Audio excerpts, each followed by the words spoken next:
الحمد لله أحمده وأستعينه وأستغفره وأستهديه وأعوذ بالله من شرور أنفسنا ومن سيئات أعمالنا من يهده الله فلا مضل له ومن يضلل فلا هادي له أشهد أن لا إله إلا الله وحده لا شريك له وأشهد أن محمدا عبده ورسوله بلغ الرسالة وأدى الأمانة ونصح للأمة وتركنا على المحجة البيضاء ليلها كنهارها لا يزيغ عنها إلا هالك اللهم صل وسلم وبارك على خير خلقك ورسلك نبينا محمد وعلى آله وصحبه وسلم تسليما كثيرا يا أيها الذين آمنوا اتقوا الله حق تقاته ولا تموتن إلا وأنتم مسلمون يا أيها الناس اتقوا ربكم الذي خلقكم من نفس واحدة وخلق منها زوجها وبث منهما رجالا كثيرا ونساء واتقوا الله الذي تساءلون به والأرحام إن الله كان عليكم رقيبا يا أيها الذين آمنوا اتقوا الله وقولوا قولا سديدا يصلح لكم أعمالكم ويغفر لكم ذنوبكم ومن يطع الله ورسوله فقد فاز فوزا عظيما ثم أما بعد. Anas ibn Malik radiallahu anhu reported that while he and among other Sahabas were beside Prophet Muhammad sallallahu alaihi wasallam, a Bedouin came to ask him a question. He said, Ya Rasulullah, I love you and I want to ask you a question. How could I be your companion in the Jannah when I'm very far comparing my good deeds to your good deeds or to others? And I want you to tell me about the Day of Judgment. When is that going to happen? He sallallahu alayhi wasallam said to him, so what did you do other than that you mentioned? And he radiallahu anhu said, it's only that I love you and I love your companions. I didn't do much of work. And he sallallahu alayhi wasallam said, أعلم أن المرء يحشر مع من أحب. Get the glad tidings that you will be resurrected and you will be grouped with the people who you loved. Anas ibn Malik radiallahu anhu reported after that hadith, he said, فَوَاللَّهِ مَا سَمِعْنَا بِشَيْءٍ أَحَبَّ إِلَيْنَا مِمَّا سَمِعْنَا مِن مَقَالَةِ هَذَا الْأَعْرَابِي وَجَوَابِ النَّبِيِّ صلى الله عليه وسلم له وإني أشهد الله أني أحب النبي وأحب أبا بكر وأحب عمر وأحب الصالحين. Anas ibn Malik said that there has never been a time when we got so delighted, so happy about hearing this great news better than this time when we heard what the Rasulullah ﷺ responded to this Bedouin. And I bear witness that I love the Messenger of Allah, and I love Abu Bakr, and I love Umar, and I love all those righteous people from among the Sahaba of Rasulullah sallallahu alaihi wasallam. Brothers and sisters, we talk repeatedly about how people may hide their bad deeds from the people. And we address that a lot. But perhaps one of the things that we don't address is how to hide the good deeds from people. And you know what, brothers and sisters? One of the big or main reasons that made Sahaba the people who they were is not because they were all like Abu Bakr and Umar. It was because they had some actions that perhaps if you compare them to the actions of Abu Bakr and Umar, they are so little.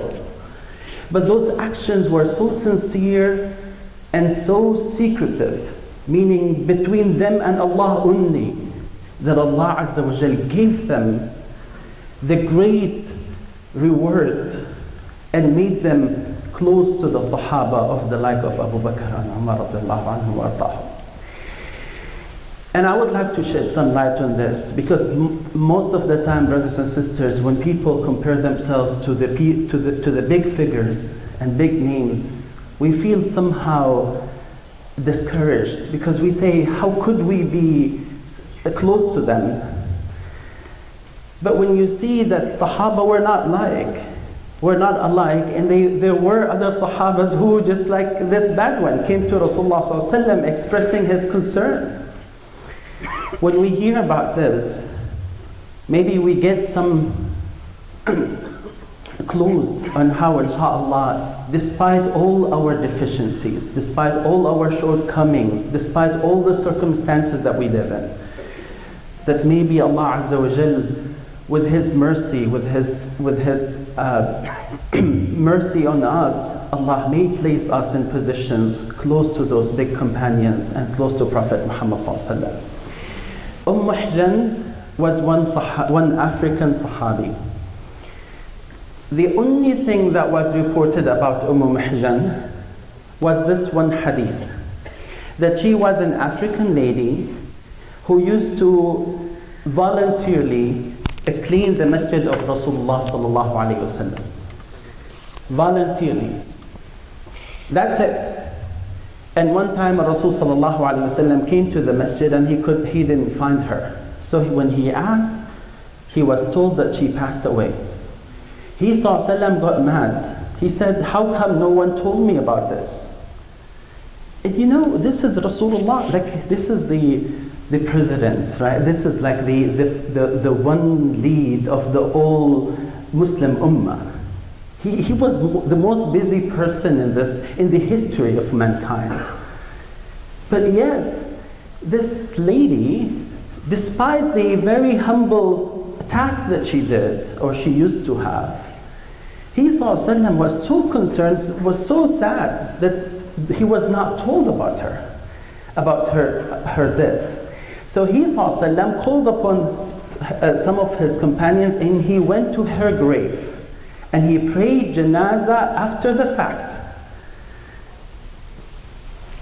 And he ﷺ made the dua for her. And he said that this will come in the day of judgment. That she used to do that for the masjid. And that would be the thing that would escalate her rank in the day of judgment.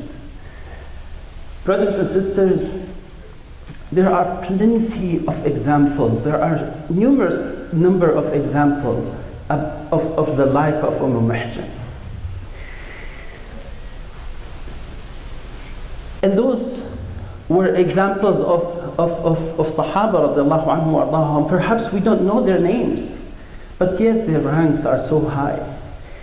Another example is that of Rabi'a ibn Ka'b al-Aslami. Rabi'a ibn Ka'b al-Aslami was a teenager in the time of Rasulullah sallallahu alaihi wasallam. And he said, well, I'm not someone who can do much. But maybe he thought about one thing that he could do to just have some impact. So he said, okay, you know what, maybe I can follow Rasulullah sallallahu alaihi wasallam as he was, waiting for anything I can help him with. And that's all what he did. With his creativity, he thought about this, and that's what he came to do. So he used to follow Rasulullah sallallahu alaihi wasallam from his home to the mosque, from the mosque to the home to other places. Until that one day when he sallallahu alaihi wasallam realized how much this teenager is so much attached to him sallallahu alaihi wasallam. He said, he stopped him and he said, Ya Rabi'a, salni al-yawma su'alan wa ana a'tik. Oh Rabi'a, ask me anything now and I'll give it to you. Now Rabi'a is at this position where make anything, make your dream and it will be given to you. Subhanallah, guess what he said? He said, Ya Rasulullah, amhilni yawman. He said, give me one day to think about this. He couldn't rush into an answer, even though if someone asked us, what's your dream? I mean, we already have our dreams and minds. But that teenager said, amhilni yawman ya Rasulullah. So he went back to his home and he thought about it. And he said, if I were to ask Rasulullah ﷺ any of those dunya questions, like getting something in this life, I'm not going to get anything beyond what Allah has already planned for me. So I wanted to ask something more interesting, something more impactful to me.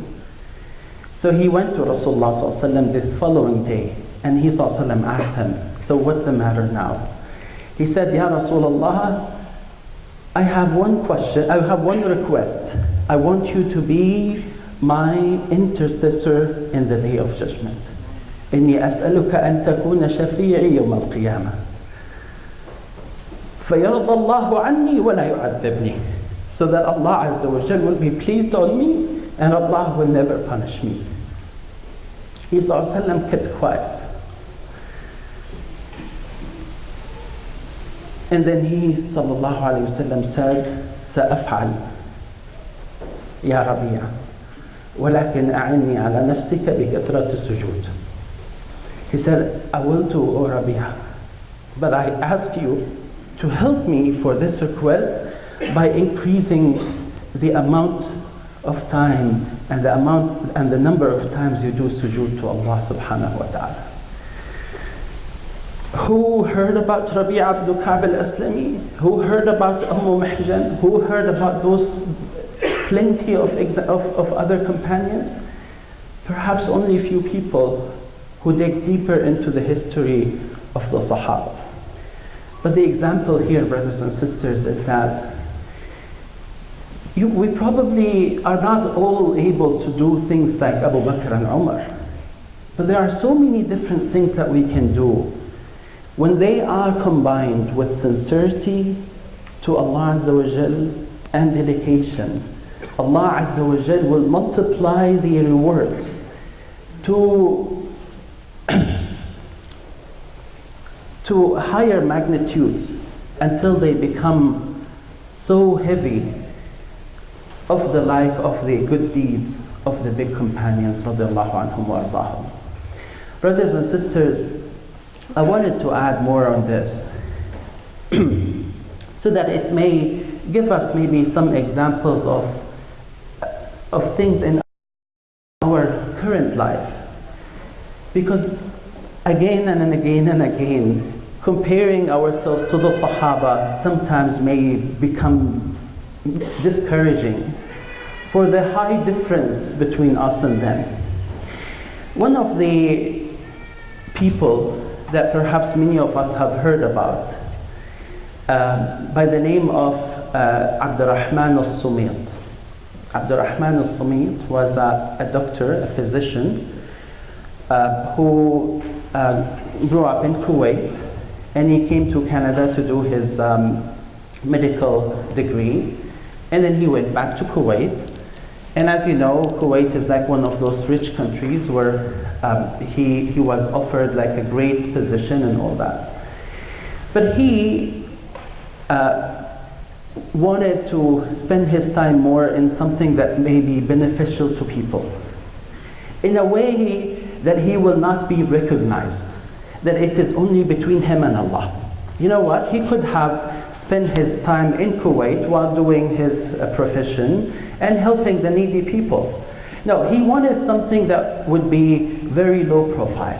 So he went himself, along with his wife and family, to Africa. And he spent a couple of years in Africa, spending his time talking to people, spreading Islam, but more importantly, helping people to live their lives. Like digging wells, like establishing schools, like helping needies.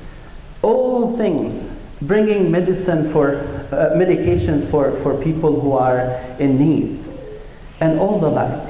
Brothers and sisters, he passed away, but they have confirmed that over 11 million people have embraced Islam after him. Over 11 million people in Africa have embraced Islam after this person. At one day, he was talking about himself because he was in a congregation, and he was talking about like his work in Africa. So the people, and that time he was in Saudi Arabia just visiting. So they asked him about his personal life, like how he spends his time. And he said that one time he was in one of those cities, like very rural cities in Africa, in the middle of the jungles.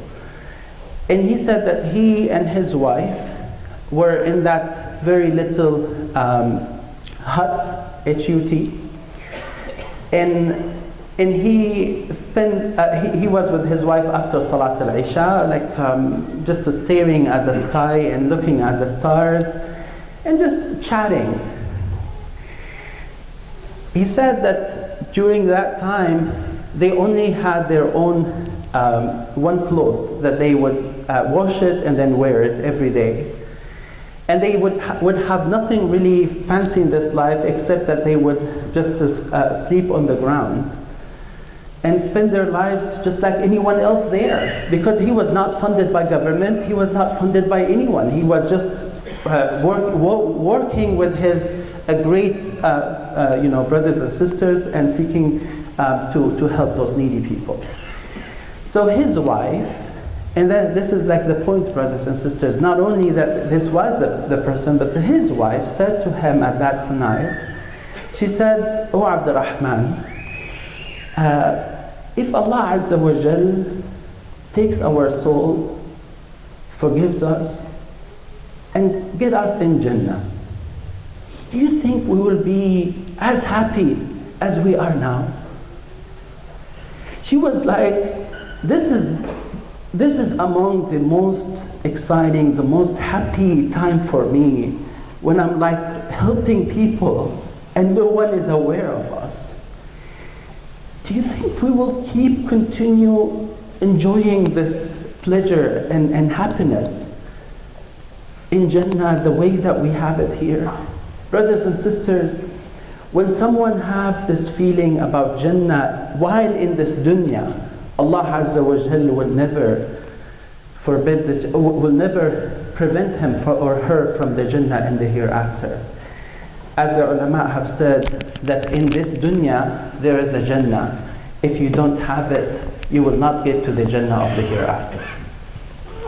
Brothers and sisters, in Ottawa, when I was there, I used to go to a masjid, very small masjid in the city of Ottawa, mainly attended by people from India and Pakistan. The masjid, mashallah, was a great place to meet with the devoted people.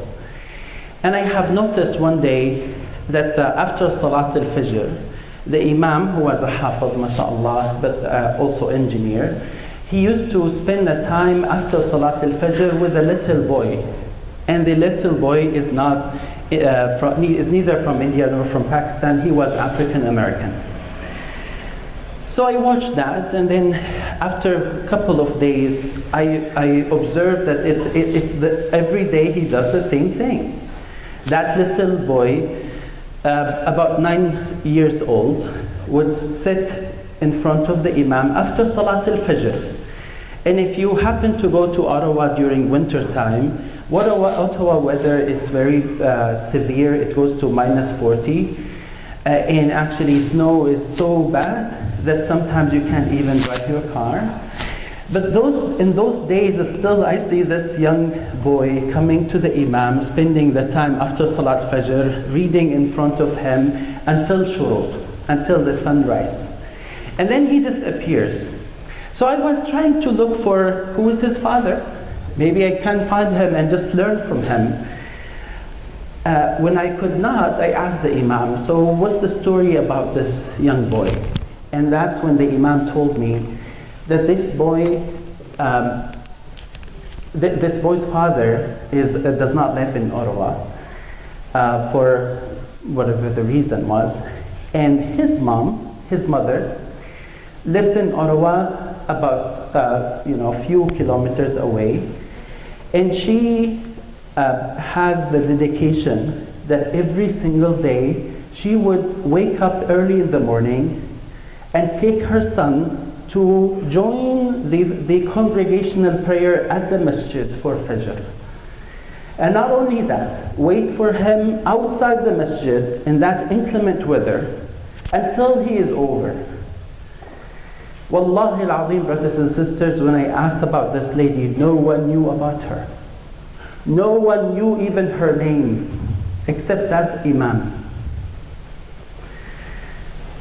And you get to see examples and examples of those humble people in this life who do so righteous great deeds, and no one is aware of them. But indeed, that's what really escalates the level of the person in the sight of Allah Azza wa Jal. May Allah Azza wa Jal make us among those who have the secret, a great deed between us and Allah Azza wa Jal, who with this sincerity may get the reward of the like of Abu Bakr and Umar. Allahumma ameen wa sallallahu ala Muhammad wa ala alihi wa sahbihi ajma'in.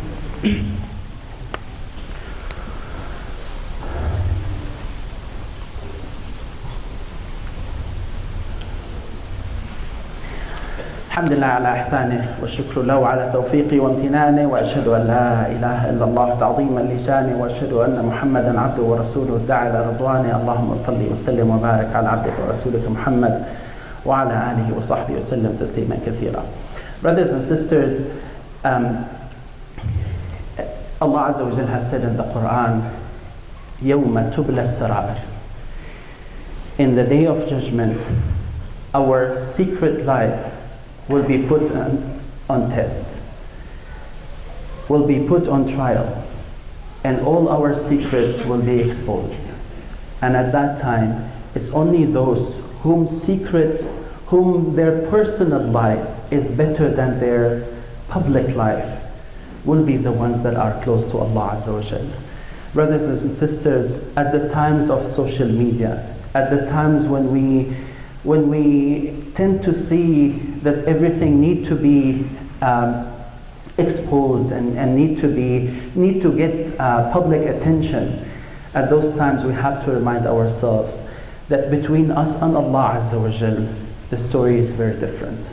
And Allah Azza wa Jal loves from us that we do things behind the scenes. And that's why you pray faridah in the masjid, but you are mostly encouraged to do sunnah at your homes when no one is there. Brothers and sisters, let us establish this link with Allah Azza wa Jal in a new way. In a way that we feel in reality that we belong to Allah and our actions belong to Him only and not to one else. Brothers and sisters, with all those group efforts that we do, all those public public projects that we get engaged with, be it Islamic or be it da'wah, whatever it is, unfortunately sometimes people miss the opportunity to make something between them and Allah only, and they get so distracted from Allah, from that path to the other path where they do things in front of others, and sometimes this may lead for them to show off and feel the happiness that others are praising them more than the happiness that Allah Azza wa Jal is indeed pleased with them. I wanted to bring your attention to another point, brothers and sisters. As we know, being Muslim, our duties to Allah Azza wa Jal and to the people is very special, or are very special.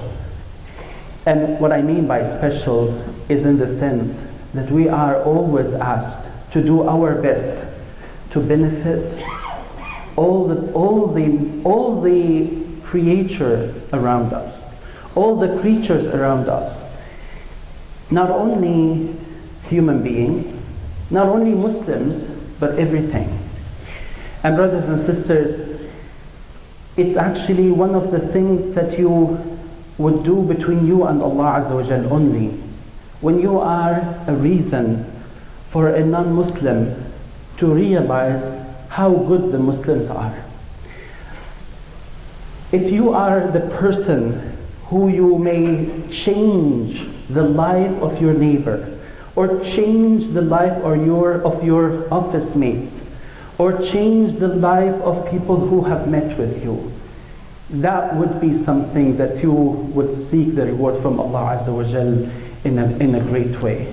Brothers and sisters, we know that from the lessons that we have learned in this country in particular, that people are neutral. And they are waiting to see how we behave so that they judge us. There are anomalies here and there. There are people who might have some hidden agenda or whatnot, but those are the minorities. Majority of people are neutral. And it is us who can make the right perspective and make the right picture for them to understand what Islam and Muslims are all about. Brothers and sisters, what we hear about those rallies, the anti-Muslim rallies and whatnot, are obvious reflection of what is going on in the Middle East and other places. And we know, we understand that. But brothers and sisters, I swear by Allah that it is us who can define what Muslims are to the entire public opinion in the US. We can do that. We can do that. We can prove by our action and our behavior what Muslims are indeed. And I want to remind you with one very important thing. The Muslims who made the first immigration to Abyssinia, before Medina, those Muslims, yes, some of them went back to join Rasulullah ﷺ, but many of them stayed there.